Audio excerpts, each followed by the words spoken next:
नमस्कार, आइमा मीडिया में आपका स्वागत है। 5 साल बाद बिहार में एक बार फिर से चुनावी रणभेरी बजने वाली है। सूबे में एनडीए ने फिर से सत्ता पाने के लिए किलेबंदी शुरू कर दी है। बिहार के मुख्यमंत्री और जनता दल यूनाइटेड के राष्ट्रीय अध्यक्ष नीतीश कुमार की पार्टी जनता दल यू पिछले 20 साल से बिहार में शासन कर रही है। इसमें लगभग 19 साल नीतीश मुख्यमंत्री रहे हैं। जॉर्ज फर्नांडिस के कमजोर होने के बाद शरद यादव जरूर पार्टी के राष्ट्रीय अध्यक्ष रहे, लेकिन पार्टी पर पूरी तरह से कब्जा नीतीश का ही रहा।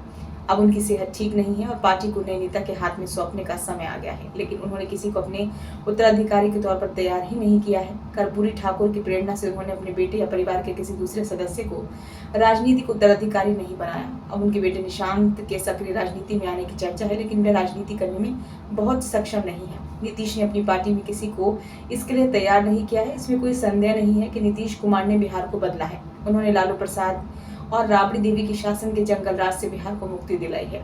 बिहार से बाहर रहने वालों को गर्व का मौका दिया।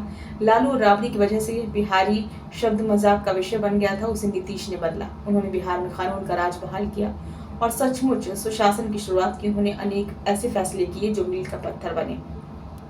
हालांकि बढ़ती उम्र के साथ ही अब नीतीश कुमार की सेहत भी ठीक नहीं है। ऐसे में सवाल उठता है कि 4 बार से मुख्यमंत्री बन रहे नीतीश कुमार के सिर पर अगली बार भी मुख्यमंत्री का ताज सजेगा। आखिर एनडीए के संबंध में क्या रणनीति है? एक तरफ बड़ा सवाल यह है कि भाजपा मुख्यमंत्री नीतीश कुमार के साथ क्या करना चाहती है। केंद्रीय गृह मंत्री अमित शाह के बयान के कोई 1.5 महीने के बाद उनकी पार्टी के प्रदेश अध्यक्ष दिलीप जायसवाल ने कहा है कि बिहार में विधानसभा का चुनाव नीतीश कुमार के नेतृत्व में लड़ा जाएगा, लेकिन मुख्यमंत्री का फैसला निर्धारित प्रक्रिया के हिसाब से भाजपा का संसदीय बोर्ड करेगा। इसका क्या मतलब समझ में आता है?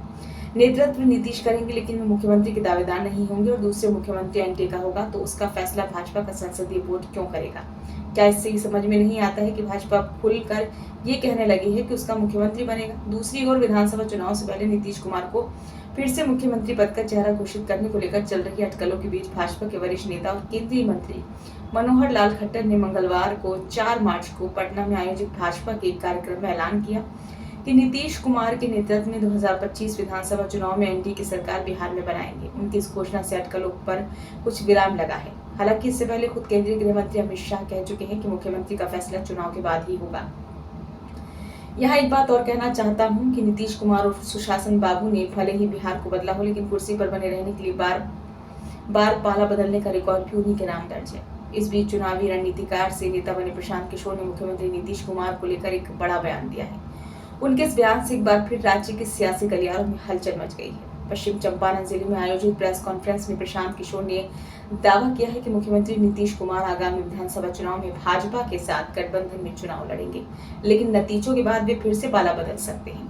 प्रेस कॉन्फ्रेंस को संबोधित करते हुए जन स्वराज पार्टी के संस्थापक ने कहा कि नीतीश कुमार एक बार फिर मुख्यमंत्री बनने की कोशिश करेंगे, लेकिन उनकी लोकप्रियता इस कदर गिर चुकी है कि चाहे वे किसी भी गठबंधन में जाएं, जनता अब उन्हें 5 बार मुख्यमंत्री का मौका नहीं देगी। प्रशांत किशोर ने कहा, कोई भी मुख्यमंत्री बन सकता है, लेकिन नीतीश कुमार नहीं। ये बात आप लिख कर रख लीजिए। अगर मेरा ये दावा गलत साबित हुआ तो मैं अपनी राजनीतिक यात्रा वहीं खत्म कर दूंगा।